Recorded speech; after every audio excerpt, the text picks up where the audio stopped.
family. He wants to do whatever he can do to get that old life back. But before he can correct course, gunshots ring out. The victim had 2 gunshot wounds, one in the hip, one in the head. This appeared to be a cold-blooded execution. Did a long-buried feud float back to the surface? He's just gotten out of state prison. Maybe he had an enemy. Maybe he owed something to somebody. Or was he betrayed by someone closer to home? She's seeing another man. I said to him, please don't shoot him. He had recently gotten to some money, $41,000 to be exact. They put the pieces together. They realize the man has been shot multiple times. It looks like he's been hit at least twice, once in the hip and once in the head. His breathing is very faint and he is unconscious, but somehow he's still alive. First responders immediately started applying first aid, trying to save this man's life. In the process, they discover who the victim is. Here you go, officer.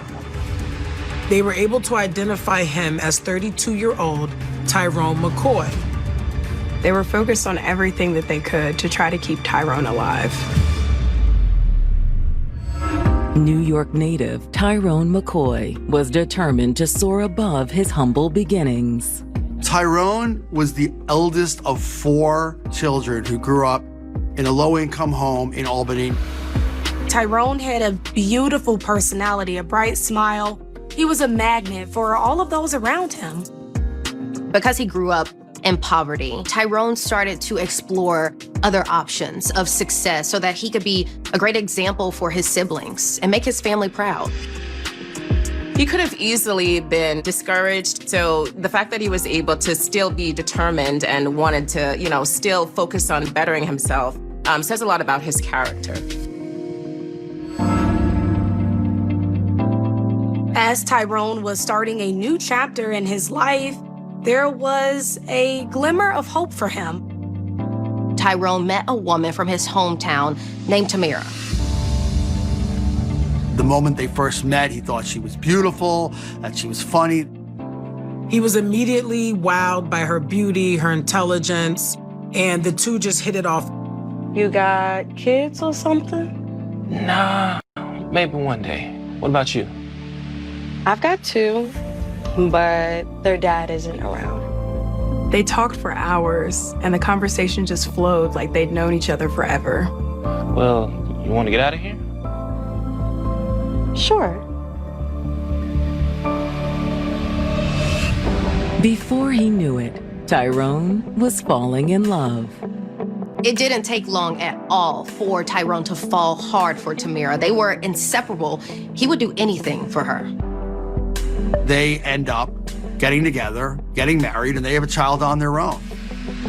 For Tyrone, this was the life he always dreamed of.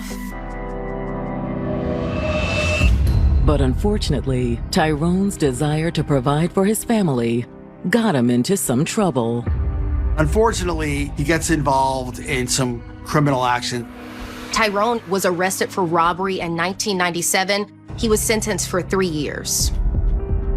He was released in 2000, and he decided that was the moment he was going to make a 180 on his life and get back on track.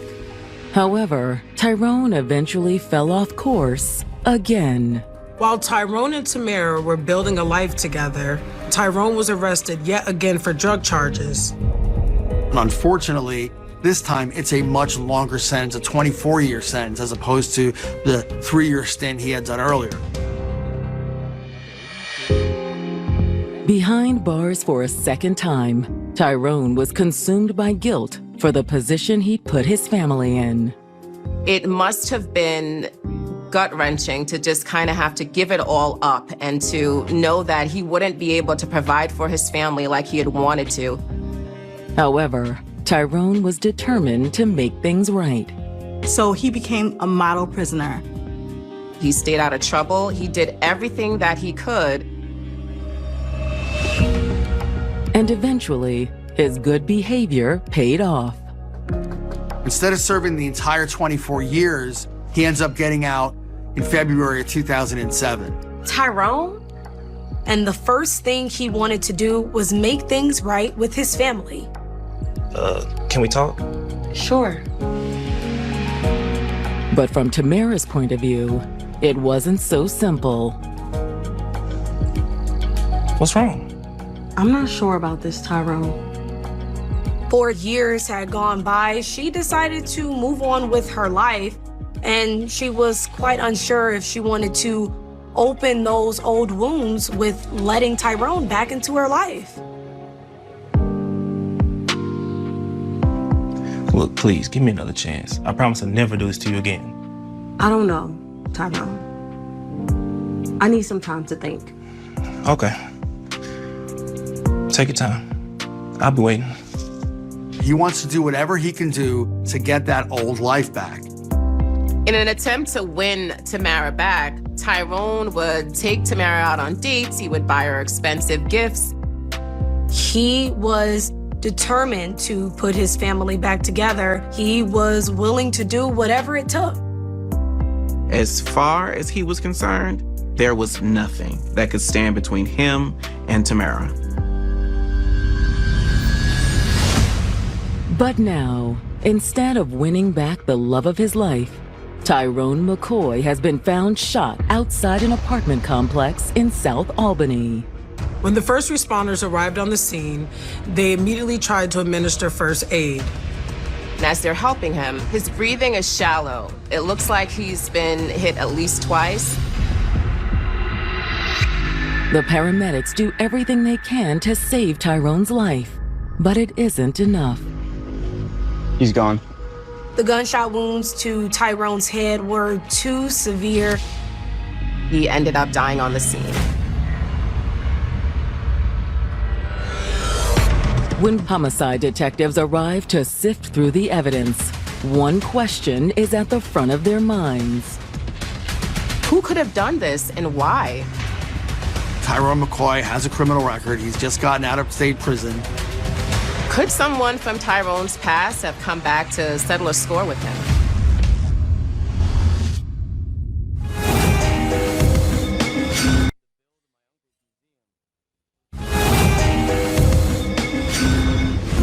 After getting released from prison in 2007, 32-year-old Tyrone McCoy was trying to put his life back together.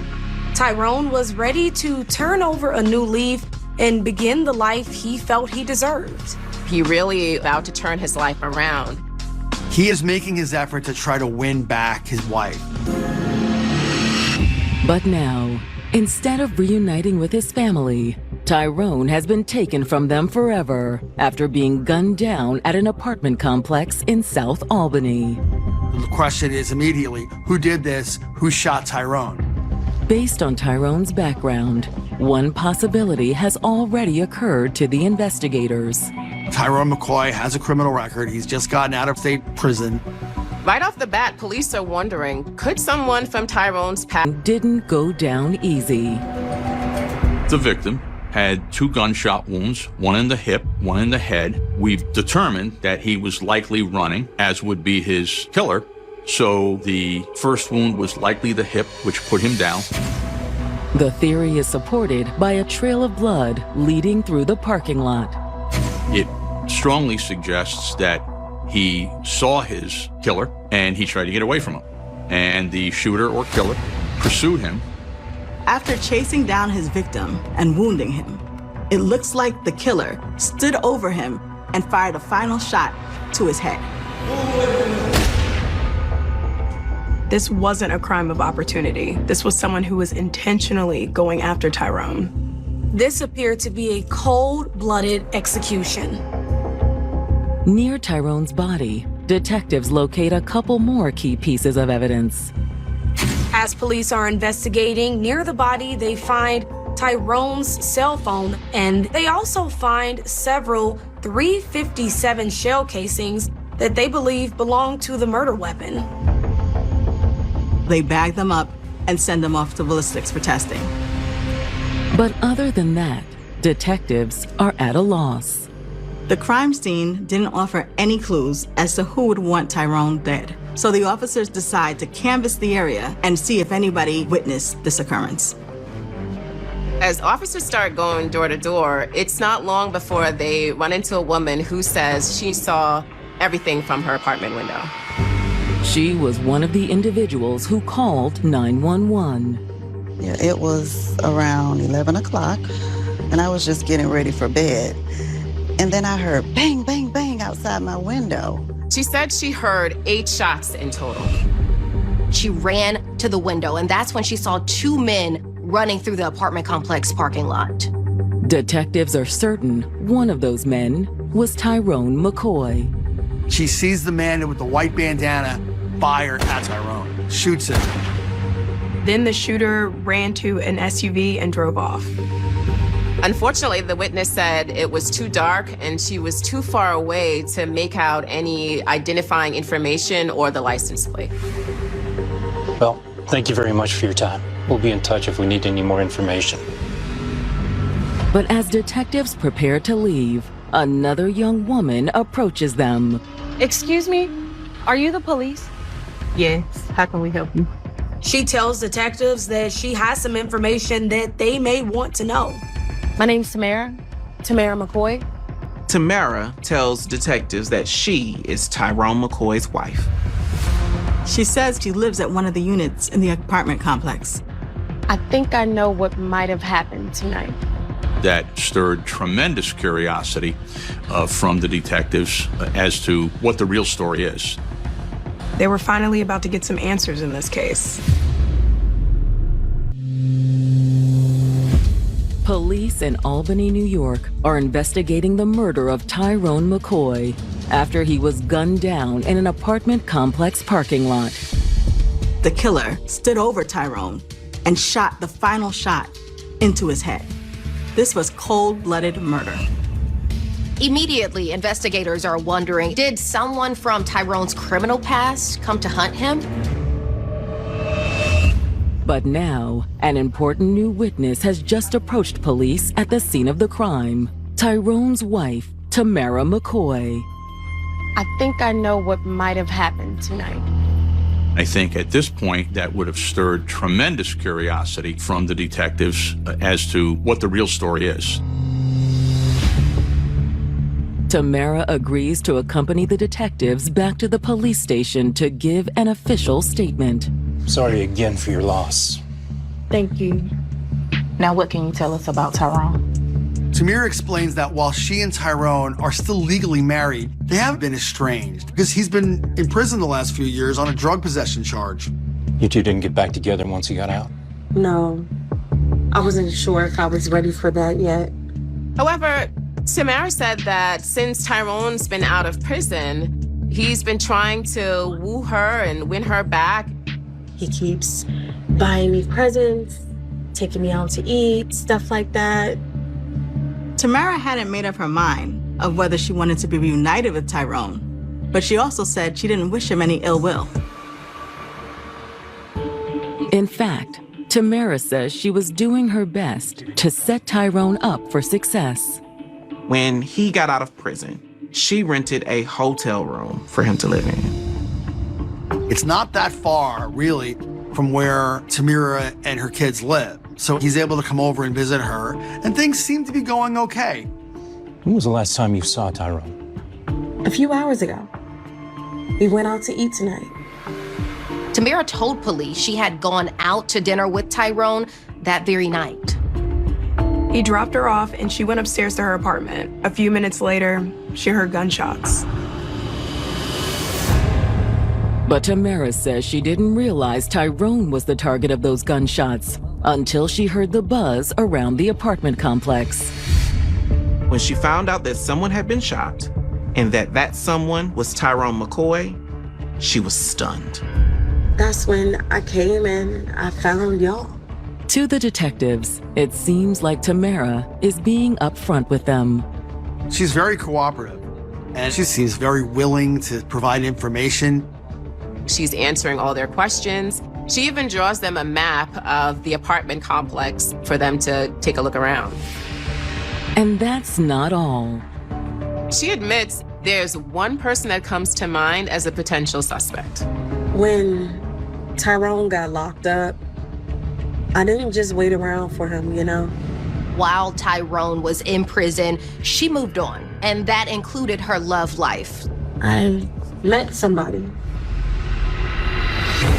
His name was Jamar Johnson. While Tamira has been living up by herself because Tyrone was in prison, she met Jamar and the two became romantically involved. I'm afraid he might have something to do with this. She told the police that she and Jamar had broken up, that they weren't together, and that Jamar was very upset about her ending their relationship. He still wasn't over her. And he became furious when he found out that Tyrone was back in Albany and trying to win her back. The last time I saw him, he told me he was gonna pop Tyrone. Pop him? According to Tamara, Jamar had gotten so angry with Tyrone that he was threatening to shoot him. Now it seems like he may have followed through on his threats.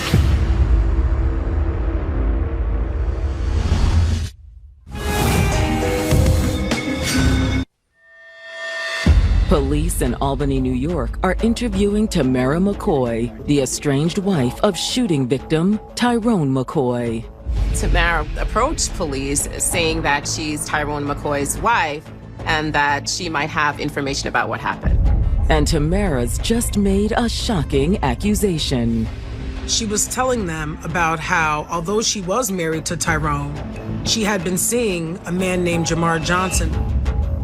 Tamira McCoy has suggested that if anybody had a reason to have shot her husband, maybe Jamar Johnson is that person, because he did make a threat to quote unquote pop her husband. He told me he was going to shoot Tyrone. The investigators agree that Jamar's threat makes him the #1 suspect in Tyrone's murder. Now, this doesn't place Jamar at the scene or proves he shot Tyrone, but it certainly gives him motive to want Tyrone dead. He's certainly a person that they want to chat with. And when detectives run a background check on Jamar, they learn this isn't his first run-in with the law. Jamar had been in prison for a number of years on drug dealing charges. But there's no history of violent crime. Hoping to speak to Jamar, detectives issue an alert to law enforcement in the area. They put out a bolo advising police officers to be on the lookout for Jamar Johnson. In the meantime, detectives head back to the apartment complex with Tamara. She was going to walk them through her and Tyrone's movements that evening. She was going to show them exactly where he dropped her off before he was killed. Parking lot on Grand Street, South Pearl Street Projects. With me, Detective Kubish, Detective Lieutenant Ron Mayfield. And you are Tamara McCoy. We're here to discuss the events of November 14th, which was last night, sometime after 10:30 p.m. As detectives talk with her at the location where her husband was shot, the beginning of her story remained the same. But then, her story begins to change from what she initially told detectives. Tamara admits that when she pulled into her parking lot, she saw Jamar. Then I saw his car sitting right there. Where did you see his car? Right across, like, by the bus. In the parking lot across the street? In that moment, she knew something was wrong. Everything all right? Just stay here, okay? I knew what his intentions were, Which were what? to shoot Tyrone McCoy. Okay. And I said to him, I said, please don't do it, please don't do it. Jamar, don't! No, I'm not going nowhere. Don't! What's going on? Man, who are you? But according to Tamara, Jamar wouldn't listen. She stood in front of Tyrone, shielding him with her body. And I said to him, please, please don't shoot him, please, please. He put the gun to my head and he said, get the f out of my way before I shoot you. At that point, Tamara says Tyrone stepped in and confronted Jamar. Shoot, you want to shoot somebody? Shoot me. Do it, you bad? I'm a gangster. Tyrone McCoy spoke up. He said, you want to shoot me? That's what you came to do? You came to shoot me? Bring it then, because I'm gangster. Tamara says that's when Jamar started firing. She saw Jamar chasing Tyrone, shooting at him as he ran. I heard the shots being fired. Tamara said she was so scared that she ran inside her apartment and locked the door, and that she didn't come out again until police came that night. It's a gripping story, but is it the truth? Why didn't she tell them all of this from the get-go? Contradictions are a major red flag for law enforcement. Investigators believe she wasn't being completely honest. They don't know if this is because she was trying to protect Jamar or she has something to do with what happened. Now, detectives are more eager than ever to get Jamar's side of the story. Luckily, a few hours later, detectives got word Jamar was spotted in Albany and he was taken into custody. However, when detectives sit down to interview Jamar, he ices them out. When officers first question Jamar Johnson, he's closed off, he has his walls up, and he just isn't willing to tell them anything. I don't have anything to say to you. He goes for nothing. He knows nothing. He wasn't there. That's his story, and he's sticking to it. But the investigators have an idea to break down his walls. They go talk to Tamara and ask her to go talk to Jamar and tell him to just be honest. They suggest that she tells him to tell the truth, and she agrees to do it. When Tamara walked into that room, Jamar's jaw about fell off his face. It was like he saw a ghost. Tamara, what are you doing here? You have to tell them what happened, Jamar. Why? Did you? Yes. After Tamara speaks to Jamar, he breaks down and he decides that he's gonna come clean and tell the police everything. But the detectives aren't ready for the bombshell he's about to drop. All right. So you want to know the truth? Jamar, he reveals that, yes, he was in fact the shooter. He did in fact shoot Tyrone. But he says it wasn't his idea. Well, then whose idea was it? It was hers. She set this whole thing up. He says Tamara was the mastermind behind this entire plot.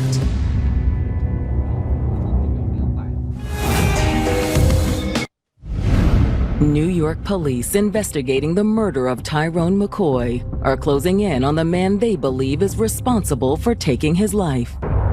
They've identified Jamar Johnson as their primary suspect based on Tamara, Tyrone's estranged wife, telling them that she's been involved in a love triangle with both men. And I said to him, please don't shoot him. He put the gun to my head and he said, get the f out of my way before I shoot you. She saw Jamar chasing Tyrone, shooting at him. But Jamar has just made a shocking allegation that will turn the case on its head. The whole thing wasn't even my idea. Well, then whose idea was it? It was hers. She set this whole thing up. Jamar admits that while he may have been the one that pulled the trigger, none of this would have ever happened if Tamara wasn't pulling the strings. She told me to kill him. Jamar also says the motive for the crime wasn't jealousy. It was money. Jamar says, look, I had no animosity toward Tyrone McCoy. Once Tyrone got out of prison, he reached out to Tamara and told her that he had recently gotten to some money, $41,000 to be exact. Was it an inheritance or something? No, he held some spot up. Tyrone told Tamara that after he was released from prison in February, he participated in a robbery in New York City, and that's how he got the $41,000. That's when Tyrone started trying to rebuild his relationship with his wife. In an attempt to win Tamara back, Tyrone used his money to take her out on dates and buy her expensive gifts. He was trying to rekindle what they once had. There was just one problem. Tamara was already falling in love with Jamar. But even if Tamara had already moved on, there was something she still wanted from her husband. She wanted his money. And she soon came up with a way to get it. She came up with the plan to rob and murder her husband. And on the night of November 14th, she put her plan into action. When Tyrone asked Tamara out on a date that night, she agreed to go with him. She knew this was their chance, so she told Jamar to be ready. And as dinner came to an end, Tamara gave Jamar the signal. Let me run to the bathroom real quick before we head out. Okay.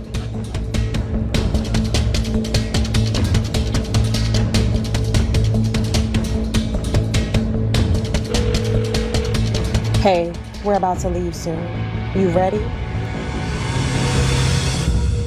She called me from some restaurant. She told me to come to the apartment right now. Jamar says that when Tamara called from her cell phone that night, it was to tell him that the hit was a go. Jamar admits he drove to the apartment and laid in wait until Tyrone and Tamara pulled up. After Tamara got out, he approached the vehicle. I was already there waiting. I started walking up to him. Tyrone saw me. Oh, shit. I'm sorry, Tyrone. Tyrone took off on foot. Jamar fired the gun several times as he took off after him. Jamar chased Tyrone around the parking lot, and he eventually hit him in the hip, and Tyrone went down. Wait. What do you want, man? I got money. Yeah, I know.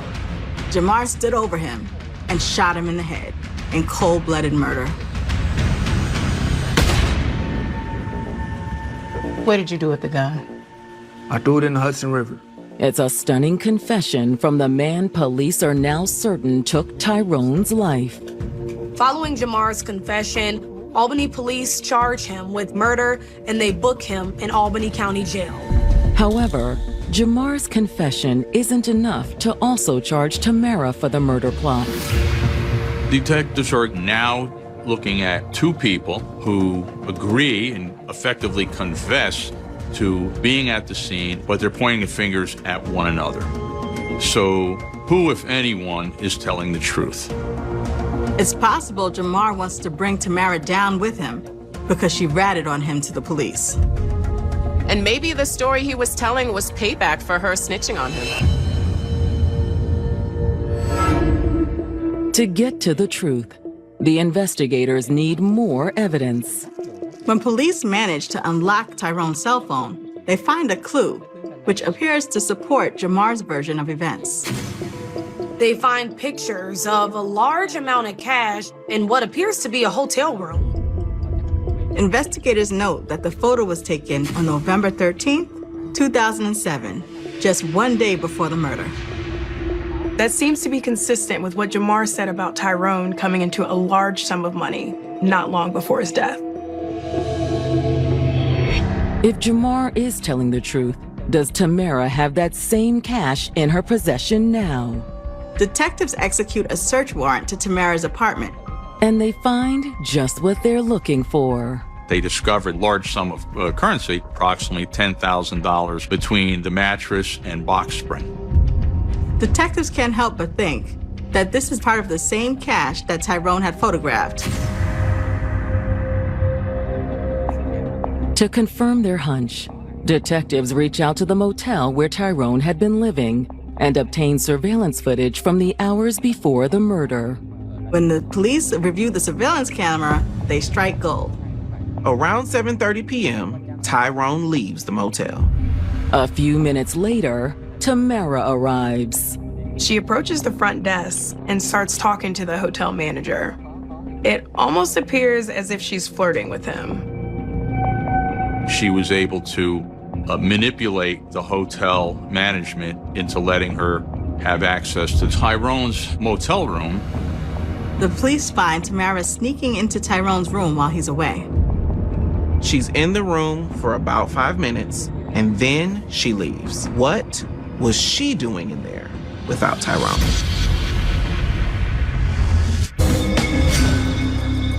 So, in a case like this, I always ask people who is the bigger risk to society. the mastermind or the person who commits the crime. And I always believe that the mastermind is always the scariest person that could be out in the community. They put the pieces together, they plan it perfectly, and I think that's what makes this case so scary. In New York, have charged 30-year-old Jamar Johnson with murder after he confessed to shooting his girlfriend's husband, Tyrone McCoy. He admitted that he did shoot Tyrone, he killed him, and it was in an attempt to take his money. But they're still looking for evidence that Tyrone's wife, Tamara, was the mastermind behind the crime. Now detectives think they've just uncovered the evidence they need to connect Tamara to the murder plot. They were able to obtain the surveillance footage from the hotel where Tyrone was staying. The surveillance images show Tamara getting into the hotel room without Tyrone, suggesting that she was in fact attempting to steal from him. They believe she robbed him. When the investigators present their findings to a grand jury, they agree. The jury decides to indict Tamara on second-degree murder, conspiracy, and manslaughter. But with only circumstantial evidence tying her to the homicide, this case is going to be anything but easy. In November 2008, Jamar Johnson is the first of the accused couple to stand trial. Jamar Johnson is really, presented as this third person in a love triangle. A person whose role in this was both as the person who was the other man and the trigger man. But in a surprising move, Jamar takes the stand and claims that he never confessed to shooting Tyrone. He claims the police made it all up. He denies everything.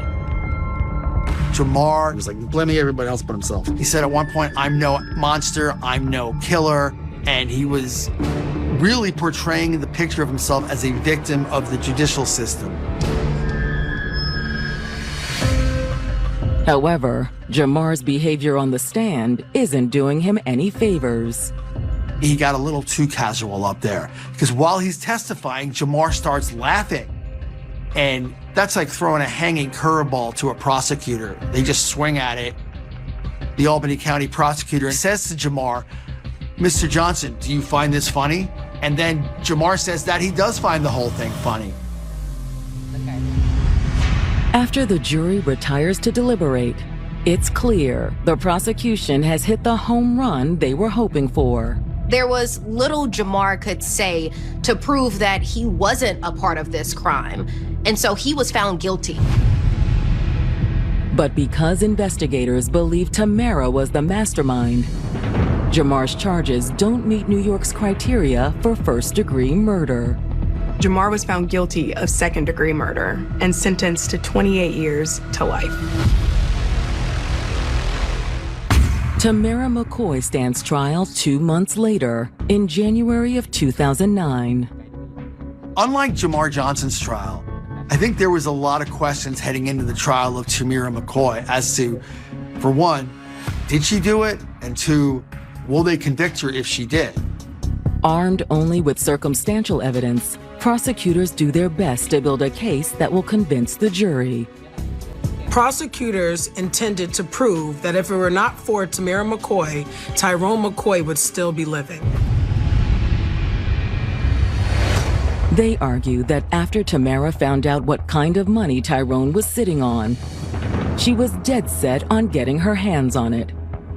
At first, she lets Tyrone take her out on expensive dinners, giving her gifts, all while she's seeing another man.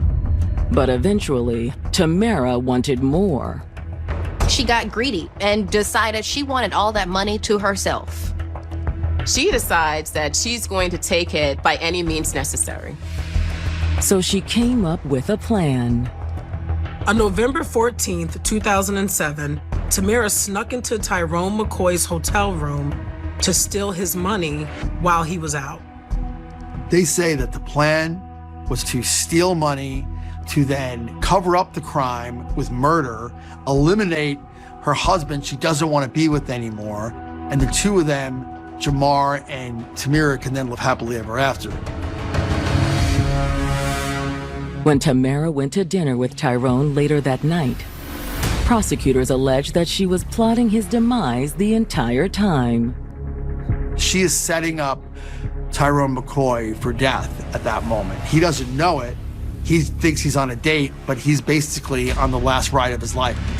When they arrived back at Tamara's apartment complex minutes later, Jamar was already waiting for them.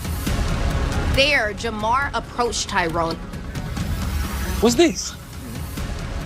Tamara. I'm sorry, Tyrone. He chased Tyrone through the parking lot.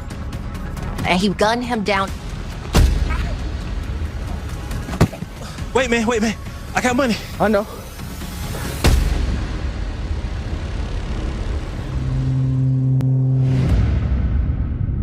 The lead prosecutor tells the jury this is one of the most premeditated murder cases he has ever tried. But prosecutors say when the murder was completed, Tamara's clever scheme was far from over. As much as Jamar thought that he and Tamara were in love, she was just using him. She then turned on her boyfriend, telling police that Jamar acted all on his own and she knew nothing of the crime. His name is Jamar Johnson, and I'm afraid he might have something to do with this. She essentially made Jamar the fall guy. What are you doing here? The irony is if she hadn't thrown Jamar under the bus in the first place, maybe they both would have gotten away with it. She thought that Jamar was infatuated enough with her to continue to be her puppet, but she was wrong. When he found out that she was throwing him under the bus, all loyalty went out the door. The jury isn't falling for Tamara's charms either. The jury deliberated for less than 3 hours, and they found Tamara McCoy guilty on all charges, including second-degree murder and conspiracy. The judge sentenced her to 25 years to life in prison. Tamara spends 11 long years behind bars until she's up for parole in 2020. The parole board opted to release Tamara early. New York State's parole board, particularly under Governor Cuomo's administration, they began to be very, very light-handed. So the system says, Tamara paid her price to society. Today, Tamara McCoy is once again a free woman, while Jamar Johnson remains in the custody of the New York State prison system. He won't be eligible for parole until May of 2036. One of the most tragic aspects of this case is Tyrone was a man trying to get his life back on track. And he thought that getting back together with his wife would help him do that. But instead, it ended up leading to his demise. When you take a person's life